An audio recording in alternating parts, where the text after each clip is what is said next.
बॉलीवुड पर ऐसा आरोप पहली बार। प्रियंका चोपड़ा ने वह किया है जो बॉलीवुड में पहले कभी नहीं हुआ।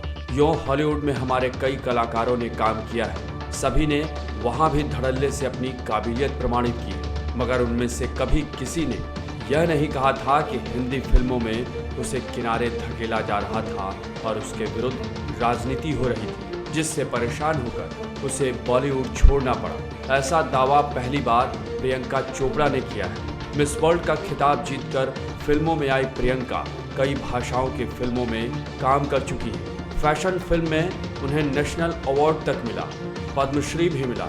अपने समय के सभी बड़े अभिनेताओं के साथ उन्होंने काम किया है। बॉलीवुड छोड़ते समय वे देश की सबसे चर्चित अभिनेत्रियों में गिनी जाती थी।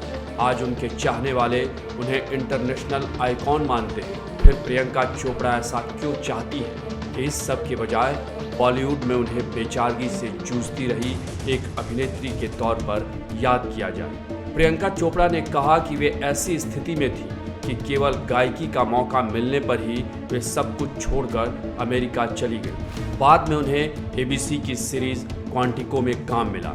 अब स्पाई थ्रिलर सिटाडेल में मिला है। इसके बाद वे हॉलीवुड की लव अगेन में दिखेंगी और फिर बॉलीवुड की फरहान अख्तर की जिले जरा में आलिया और कैटरीना कैफ के साथ नजर आएंगी। वे बिजनेस में भी खासी सफल हैं। सेलिब्रिटी ब्यूटी ब्रांड्स की कमाई को लेकर आई एक रिपोर्ट में प्रियंका चोपड़ा के हेयर केयर ब्रांड को 42.99 करोड़ पाउंड आमदनी के साथ दूसरे नंबर पर बताया गया है। इस सूची में सबसे ऊपर रिहाना का कॉस्मेटिक ब्रांड है, मगर काइली जेनर, एरियाना ग्रैंडे और सेलेना गोमेज के ब्यूटी प्रोडक्ट प्रियंका से पीछे हैं। बावजूद इसके वे ये कह रही हैं कि उन्हें मनपसंद काम नहीं मिल रहा था, इसलिए उन्हें बॉलीवुड से जाना पड़ा। उन्हें तो शुक्र मनाना चाहिए कि वे यहाँ के मुकाबले प्रसिद्धि और आमदनी के ज़्यादा बड़े मंच पर पहुँच गई। प्रियंका की समकक्ष अभिनेत्रियाँ भी जो मिल रहा है उसी से काम चलाती रही हैं या उसी में बेहतर करने की कोशिश कर रही हैं। हम सबको निजी जिंदगियों में भी यही करना पड़ता है और प्रियंका ने तो फिल्मों का निर्माण भी किया है। अपनी फिल्मों में वे जैसी चाहती वैसी भूमिकाएं चुन सकती थी। फिर भूमिकाओं की शिकायत क्यों? यह ज़रूर संभव है कि कुछ भूमिकाएं जो उन्हें मिलने वाली थी वे किन्हीं कारणों से किसी और को दे दी गई।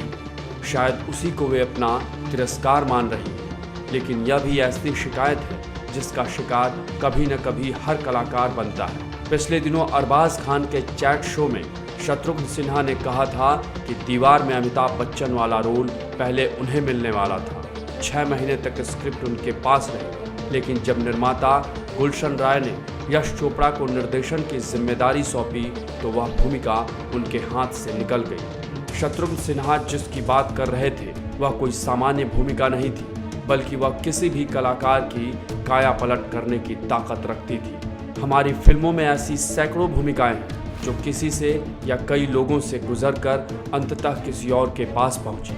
बॉलीवुड में ऐसा हमेशा होता रहा है, आज भी होता है और शायद सभी के साथ होता है। प्रियंका का इंटरव्यू सामने आने के बाद कई लोग उनकी हिमायत में उठ खड़े हुए हैं। इनमें निर्माता अपूर्वा असरानी, निर्माता निर्देशक ओनिर, गायक व संगीतकार अमाल मलिक और निर्माता निर्देशक विवेक अग्निहोत्री भी हैं। मगर कंगना रनौत ने सीधे नाम लेकर आरोप लगाया कि मूवी माफिया करण जौहर ने प्रियंका को बॉलीवुड में बैन कर दिया था, सिर्फ इसलिए कि प्रियंका की शाहरुख खान से दोस्ती थी। कंगना का यह भी आरोप है कि करण जौहर बाहरी लोगों को बहुत तंग करते हैं। बाहरी लोग मतलब वे जो बॉलीवुड के बड़े फिल्मकारों, कलाकारों और उनके परिवारों से ताल्लुक नहीं रखते और उनके दोस्त या रिश्तेदार भी नहीं हैं। यह बात सही है कि करण जौहर एक बड़े और प्रभावशाली फिल्मकार हैं। क्या वे वास्तव में बाहरी लोगों को बॉलीवुड में आने से रोक सकते हैं? मुंबई में करण जौहर के धर्मा प्रोडक्शन की टक्कर के और भी कई प्रोडक्शन हाउस हैं।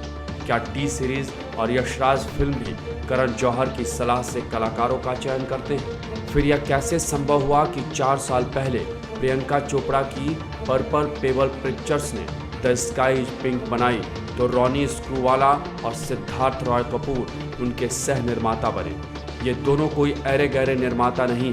क्या ये करण जौहर के साम्राज्य के बागी निर्माता हैं? और क्या जिले जरा में प्रियंका को लेकर फरहान अख्तर ने भी उनसे नाफरमानी की है।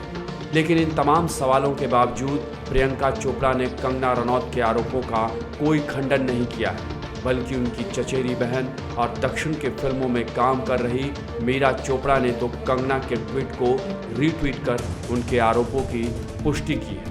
नीता मुकेश अंबानी कल्चरल सेंटर के उद्घाटन की पार्टी में करण जौहर और प्रियंका दोनों पहुंचे और दोनों गले भी लगे। लेकिन प्रियंका के छेड़े विवाद पर न करण जौहर कुछ बोल रहे हैं और न शाहरुख खान ने कुछ कहा है। इसके दो ही मायने हो सकते हैं, या तो ये दोनों अपने बड़प्पन की कीमत चुका रहे हैं या फिर शाहरुख और प्रियंका के बीच वह केवल दोस्ती नहीं थी।